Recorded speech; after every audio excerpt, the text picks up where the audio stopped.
Bienvenidos al desarrollo del módulo 3 del subproyecto Teoría y Práctica de la Comunicación y el Lenguaje, titulado Historia de la Comunicación y el Poder. Muy bien, para iniciar podemos observar a través del presente mapa conceptual algunos conceptos asociados a la comunicación. En primer lugar tenemos los datos, los cuales representan un fragmento de cantidad, medida o palabra. Los datos no tienen sentido en sí mismos, solo sirven después de ser procesados para obtener información.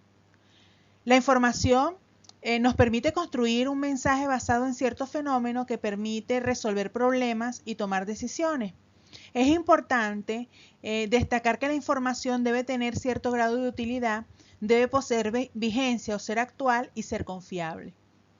En cuanto al conocimiento, este permite adquirir información valiosa para comprender la realidad a través de la razón, el entendimiento y la inteligencia. Por eso se dice que el conocimiento pertenece únicamente al ser humano, pues aunque todos los seres vivos pueden obtener información del entorno, solo es el humano quien puede memorizar, transmitir, aplicar a otras áreas específicas de la vida el conocimiento que adquiere. En cuanto a la inteligencia, esta refleja una capacidad amplia y profunda para la comprensión del entorno.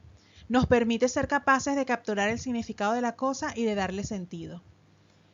Respecto al término ciencia, este es el conjunto de conocimientos organizados, jerarquizados y comprobables obtenidos a partir de la observación, experimentación y demostración empírica.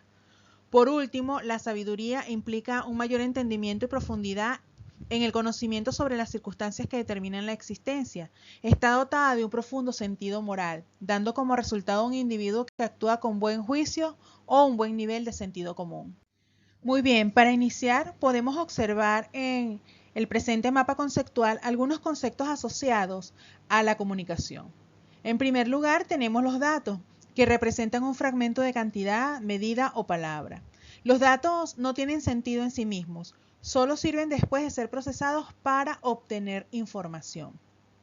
La información nos puede permitir resolver problemas y tomar decisiones siempre y cuando sea de utilidad, tenga vigencia, es decir, esté actualizada y sea confiable. Por su parte, el término conocimiento permite adquirir información valiosa para comprender la realidad a través de la razón, el entendimiento y la inteligencia. Por eso se dice que el conocimiento pertenece únicamente al ser humano, pues aunque todos los seres vivos pueden obtener información del entorno, solo el ser humano puede memorizar, transmitir y aplicar a otras áreas específicas de la vida el conocimiento que adquiere. En cuanto a la inteligencia, esta refleja una capacidad amplia y profunda para la comprensión del entorno. Nos permite ser capaces de capturar el significado de las cosas y de darle sentido. En cuanto a la ciencia, es el conjunto de conocimientos organizados, jerarquizados y comprobables que se obtienen a partir de la observación, experimentación y demostración empírica. Y por último, se nos presenta el término sabiduría, que implica un mayor entendimiento sobre las circunstancias que determinan la existencia. Está dotada de un profundo sentido moral, dando como resultado un individuo que actúa con buen juicio o un buen sentido común. Resumiendo sobre lo comentado anteriormente, podemos observar entonces que los datos se usan para obtener información. La información, a su vez, aprovechada de una forma racional, constituye la base del conocimiento. El conocimiento es información acumulada sobre un determinado tema y la inteligencia es la capacidad de percibir esta información y retenerla, para luego este conocimiento, a través de una serie de principios y leyes que derivan de observar y razonar sobre un cúmulo de información y datos, constituye lo que hoy en día conocemos como ciencia. Resumiendo la lámina anterior, podemos afirmar que los datos se usan para obtener información y que el aprovechamiento racional de la información es la base para el conocimiento. Por otra parte, el conocimiento constituye información acumulada sobre un determinado tema. La inteligencia es la capacidad de percibir o inferir información y retenerla como conocimiento. Mientras que la ciencia es el conocimiento constituido por una serie de principios y leyes estructurados sistemáticamente para su comprensión. Y finalmente, la sabiduría constituye una comprensión avanzada que se tiene de un asunto. Como podemos ver, todos estos elementos están estrechamente interrelacionados entre sí y con el término comunicación. Para poder entender el origen y evolución de los medios de comunicación, se debe entender la comunicación humana como un proceso originado desde la prehistoria, donde la palabra se convierte en el principal y único medio de comunicación junto con los gestos como resultado del deseo de aquellos pueblos primitivos de comunicar sus mitos y rituales. A través de la historia, el ser humano se ha valido de su inteligencia para desarrollar diversas técnicas e inventos que faciliten la comunicación entre los seres humanos. Pero el gran salto en el proceso evolutivo de la comunicación ocurre con la aparición de la escritura, y con ella se originan los escribas. El escriba era el copista de la antigüedad. En la civilización del antiguo Egipto era un personaje fundamental, culto, experto en la escritura jeroglífica y pictográfica, conocedor de los secretos del cálculo, siendo el único capaz de evaluar los impuestos, asegurar los trabajos de construcción y transcribir las órdenes del faraón. Por su parte, para los hebreos era el copista de las Sagradas Escrituras y posteriormente incluso doctor e intérprete de la ley. Estos copistas de las escrituras hebreas eran muy cuidadosos en su trabajo. Les aterraba cometer errores. Con el transcurso del tiempo se hicieron extremadamente meticulosos hasta el grado que no solo contaban las palabras copiadas, sino incluso las letras. Sin embargo, a pesar del cuidado extremo por evitar errores involuntarios, con el transcurso del tiempo empezaron a tomarse libertades introduciendo cambios en los textos. Ahora bien, la imprenta también ejerció gran influencia en la evolución de los medios de comunicación. La irrupción de la imprenta en la Edad Media supuso una revolución. Los libros podían copiarse con una rapidez nunca antes vista y su impacto fue incalculable. Hasta 1453 los conocimientos se transmitían mediante manuscritos elaborados por monjes. Con la invención de la imprenta, el proceso de copiado se aceleró y en cuestión de pocos años, los escritos abarcaron un público enorme gracias a la difusión de conocimientos y el abaratamiento de los costos de producción. Básicamente, la invención de la imprenta hizo posible la multiplicación de textos en la Edad Media, cuando la edición de libros estaba muy restringida. Revolucionó la cultura al ampliar el número de lectores potenciales, multiplicando el número de libros y reduciendo sus costos, por lo que la alfabetización recibió un enorme impulso. La imprenta supuso la revolución más importante en contra de los poderes absolutos que eran las monarquías y la iglesia, ya que extendió el conocimiento, algo que estos poderes guardaron para sí mismos durante los 10 siglos que duró la Edad Media. Otro elemento de gran influencia en la historia de la comunicación es el telégrafo. El telégrafo fue la primera tecnología que literalmente permitió la transmisión de datos. Y el telégrafo eléctrico hizo uso de la señal eléctrica por primera vez con este mismo propósito. Si hablamos del telégrafo como servicio comercial, fue entonces cuando se creó el fenómeno del operador de comunicaciones, un proveedor con acceso a las comunicaciones de sus clientes.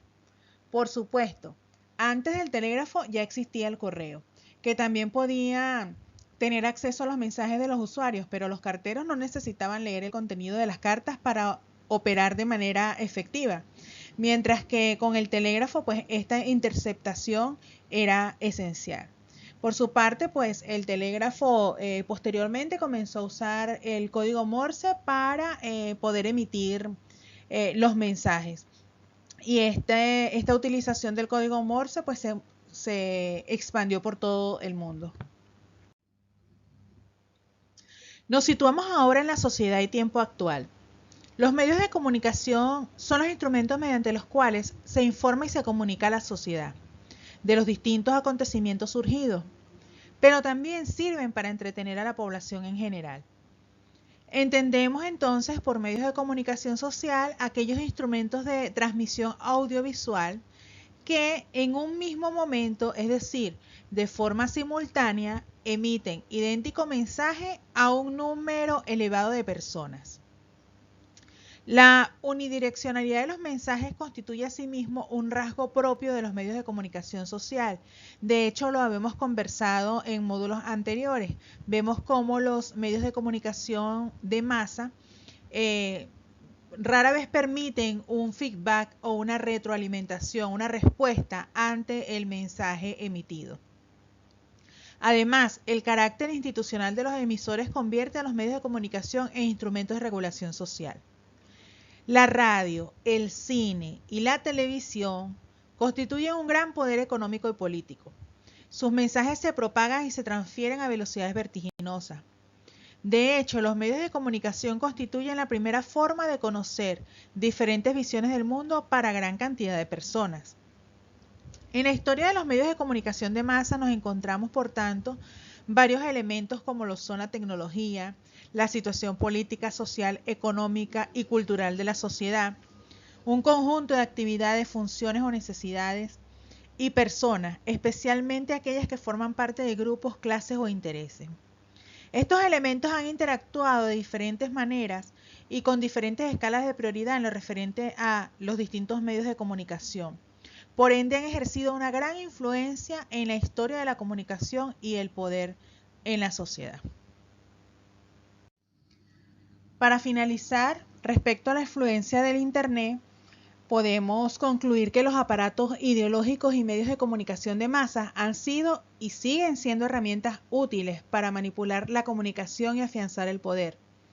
Pero desde su aparición, Internet ha sido la tecnología decisiva de la era de la información. Esta red global de redes informáticas, que actualmente operan sobre todo a través de plataformas de comunicaciones inalámbricas, nos proporciona la ubicuidad de una comunicación multimodal e interactiva en cualquier momento y libre de límites espaciales. Durante las 4 últimas décadas, con la aparición de Internet y las comunicaciones inalámbricas, el proceso de comunicación para toda la sociedad se fue desplazando desde la comunicación de masas a la autocomunicación de masas. Ello significa pasar de un único mensaje enviado de uno a muchos, con muy poca interactividad, a un sistema basado en mensajes de muchos a muchos, multimodal, en el momento escogido y con interactividad total, en el que los emisores son receptores y los receptores emisores. La transformación de la comunicación de masas en autocomunicación de masas ha contribuido de forma decisiva a modificar el proceso de cambio social. Las consecuencias de este proceso son impredecibles y dependerán de determinados contextos. La libertad en este caso, o sea, la libertad de comunicarse, no indica por sí sola el uso que de ella hará la sociedad, pero este tema será desarrollado ampliamente por ustedes a través del ensayo argumentativo. Que tengan feliz día.